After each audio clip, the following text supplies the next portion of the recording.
কেন Casemiro রিচার্লিসনকে Ecuador ও প্যারাগুয়ের বিপক্ষে 2026 বিশ্বকাপ বাছাই পর্বের ম্যাচে রাখা হলো না, এটা নিয়ে ব্যাপক ক্ষেপেছে নেইমার জুনিয়র। এবার দারিভালকে দল থেকে সরাসরি বাদ দেওয়ার কথা বললেন ব্রাজিলিয়ান এই সুপারস্টার।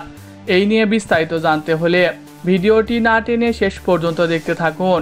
আর আপনি যদি আমাদের চ্যানেলে নতুন হয়ে থাকেন তাহলে এখনই সাবস্ক্রাইব করে রাখুন। আর ইতিমধ্যে সাবস্ক্রাইব করে থাকলে আপনাকে অসংখ্য ধন্যবাদ। বিশ্বকাপ ও কোপা আমেরিকা ব্যর্থতার পর নিজেদের খুঁজে চলেছে ব্রাজিল। একের পর এক টুর্নামেন্ট থেকে হেরে বিদায় নিচ্ছে ব্রাজিল। সেই সাথে আগামী 2026 বিশ্বকাপে কোয়ালিফাই করতে মরিয়া সেলেসাওরা। কারণ বাছাই পর্বে পয়েন্ট টেবিলেও খারাপ অবস্থা ব্রাজিলের। এ পর্যন্ত 5 ম্যাচ খেলে 1 জয় 1 ড্র ও 3 হারে পয়েন্ট টেবিলের 6 নম্বরে রয়েছে সেলেসাওরা, যা তাদের জন্য খারাপ। কারণ বিশ্বকাপে সুযোগ পেতে হলে পয়েন্ট টেবিলের টপ 4-এ থাকতে হবে। এছাড়াও 5 নম্বরে থাকা দল এশিয়ার কিছু দলের সঙ্গে কোয়ালিফাই করে বিশ্বকাপ যেতে পারবে। আপাতত সেই তালিকাতেও নেই ব্রাজিল, কিন্তু ভয়ের কোনো কারণ নেই। কারণ ব্রাজিলের সামনে অনেক ম্যাচ রয়েছে। সেই ম্যাচগুলোতে ভালো করলে ব্রাজিল সরাসরি বিশ্বকাপ খেলতে পারবে।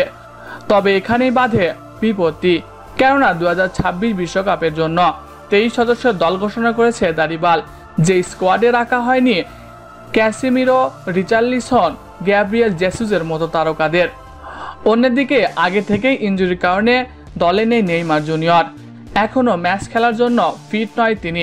এর ফলে এ দল নিয়ে বড় কিছু আশা করতে পারছেন না তারকা খেলোয়াড় নেইমার।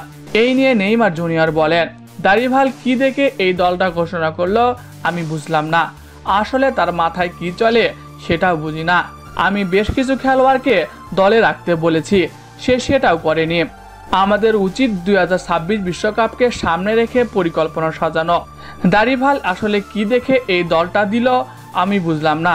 কোনো দলকে এখন ছোট দল ভাবার সুযোগ নেই। সবাই তাদের নিজেদের দিনে দারুণ খেলে। তাই আমার মতে এমন কোচ থাকলে ব্রাজিল অন্তত এগিয়ে যেতে পারবে না।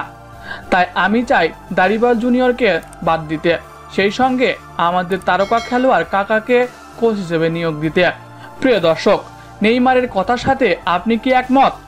তাহলে কমেন্ট বক্সে ইয়েস লিখে জানিয়ে দিন আপনার মতামত। এছাড়াও খেলাধুলার সকল আপডেট সবার আগে পেতে হলে আমাদের চ্যানেলটি সাবস্ক্রাইব করতে ভুলবেন না। ধন্যবাদ সবাইকে।